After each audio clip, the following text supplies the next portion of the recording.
all of You got me. I'm not the emoji expert. Shame on me. Wow. And finally, a special Super Bowl edition of the best segment in all of sports, Nick's Tears, alongside Chris Broussard. I'm Kevin Wildes. What exactly was the emoji in question? The hourglass? Yeah, the hourglass. We had that discussion, but I'd rather talk about the tears for a moment because the committee has heard your whispers and read your comments. That Mahomes Mountain has supplanted tears as the best segment in sports television. Wow. The committee was none too pleased, and they brought their A game. The committee has a bulletin board, much like the Chiefs. And all of Kevin Wilde's burner accounts, they gave us plenty of material for our meeting. They're countless, so I doubt you got to them all. We start with Jerry Jones. Now, granted, Dallas got bounced at home in the wild card round, but now the Cowboy owner vows to be like Nick Wright at the poker table when he's got ace-king suited pre-flop on the button. You know what I'm saying? I'm all in. What? I'm all in. Wild, and they're watching poker tutorials. Here's Jerry. Right. With looking ahead at our key contracts that we'd like to address, we'll be all in. I would anticipate we'll be all in at the end of this year. We'll be going all in. We've seen some things out of some of the players that we want to be all in on. And yes, I would say that you will see us this coming year not building for the future. I mean, S-Bob. He basically said we S-Bob. Chris Broussard is right. We're S-Bob every single year. Yeah. But this year especially, they're S-Bob. Well, look, as much as I think Jerry Jones should stop talking, I don't want to hear from him until someone's handed him the NFC title trophy. That's the next time I really want to hear from Jerry Jones. All that said, he's right. He is right on the money. Wow. Hold on. You got a Super Bowl caliber defense for all their little flaws. Yeah. They're not as good as San Francisco's. We've seen them get run over too. So they got a Super Bowl caliber defense, not the best in the league, but up there. They got a superstar receiver. You've got a quarterback who's very good and is going into his 9th year. It's not a young pup. It's not a guy that's going to just keep getting better and better like Brock Purdy. He's who he is in his 9th year. That's true. All right? So you are Super Bowl or bust without question. Now, the one thing Jerry didn't say that I wanted him to say was since we are all in, as Einstein said, it was Einstein, I believe, the definition of insanity is doing the same thing over and over again, expecting different results. Not actually Einstein, but attributed to Einstein often. Yeah, that's correct. Yeah. Whoever it was. It was written on the internet next to an Einstein picture, and people think he said it, but sure, like go me. ahead. Theory of relativity. Yeah, that was Einstein.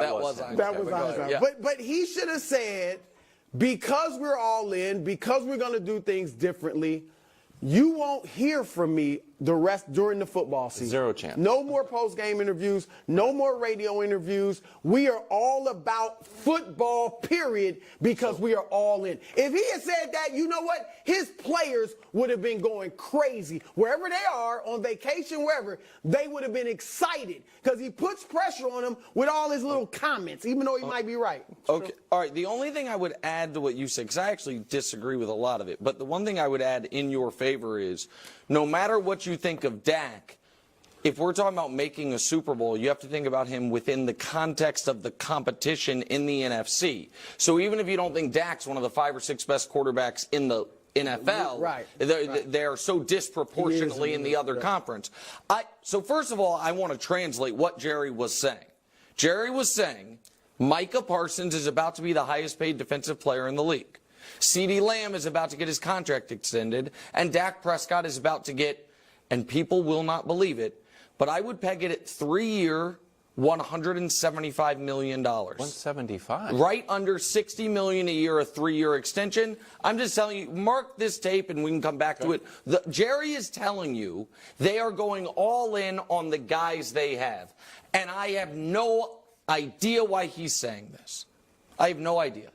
If the Cowboys need to take a holistic approach to the offseason where nothing is off the table.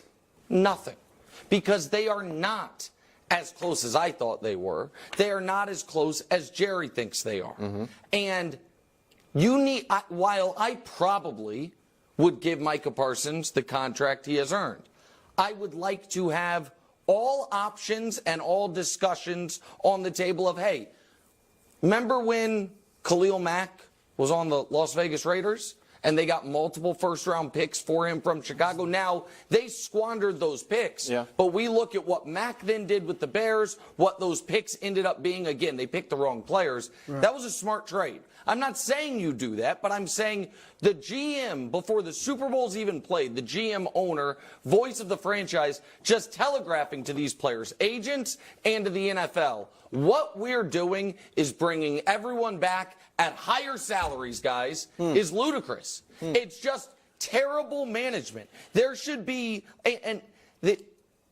you're right, Brew, that Dak is not a young pup, but this is not Drew Brees the last couple years in New Orleans, where it's like, you know what? We will put it all on the credit card, screw the future, because we think we only have a couple years left with him. Or Tampa once they got Tom. But why don't they remember the owner and, he's getting up there in age. Let's just put it that way. So they need to win now. Like if they don't win it within the next 3 years, are they ever going to win it with that? 3 or 4 years, are they going to win it with that? I know. I know they're SBOB. I know, but I'm just saying they got to win it soon, Nick. I understand. That's why I think they should go in with these guys. But what I'm saying is that Jerry Jones just offering up that our plan is to, and to me, this is how I read it, and I thought that's what he was trying to imply to the audience, to those people, is that we're going to be all in with these guys, which means we have to pay Micah, we're going to pay CD, and they have to extend Dak. Yikes. And to me, that is, as you were saying, the misquote of Einstein, just, doing the same thing and expecting different results. And even if that's your plan, there is no benefit whatsoever to telegraphing it to the whole world. So you don't like that he said it? I don't like that he said it, and I also don't like that he is not. What could the plan? What else could the plan be? Well, here's the plan. Go ahead. Here's what I try to figure out what it could mean besides paying their existing players. Is A, shoring up the defense if Dan Quinn stays. So in your 6 losses, you got run all over, 167 yards. The rest of the NFL in losses is averaging 127. So then flip that to available free agents, so you can close your eyes here because Chris Jones is #1. Sure. So if you don't, I didn't read it as paying everybody on the squad. I thought it was like we're all in, we're going to go add talent to the squad. They might be able to. Derrick Henry. Derrick Henry's not going to get a Derrick Henry. They're not a Derrick Henry away. That would be huge for them. They're not. You think they're that? Obviously, we were totally on opposite sides during the regular season, and I'm not saying they're going to enter as the favorite. They shouldn't, and they won't in the NFC. They won't even be favored in the NFC. But if they get a Derrick Henry or that type, you don't think they're close? I think they're close. No, it's not that I don't think they're close. It's that I think that just operating under the exact same circumstances that they operated under this year is a recipe for disaster. And if I were brought in as an outside consultant for the Dallas Cowboys, my #1 piece of advice would be, let's look at every possible avenue and see if any of the more unlikely ones are attractive to us. I know the plan is to bring back our best players. Should the plan be to try to do what the Kansas City Chiefs did with Tyreek Hill and trade one of your best players? Because if we are going to have Dak Prescott, that gives them a lot of extra leeway. No, of course. But if we're going to have Dak Prescott as the highest paid quarterback in the league, which they are, and then also have the highest paid defensive player in the league with Micah Parsons, and then the second or third highest paid receiver in CeeDee Lamb, that's your team. And then you fill everything else out. I don't think that is a championship recipe. I just don't.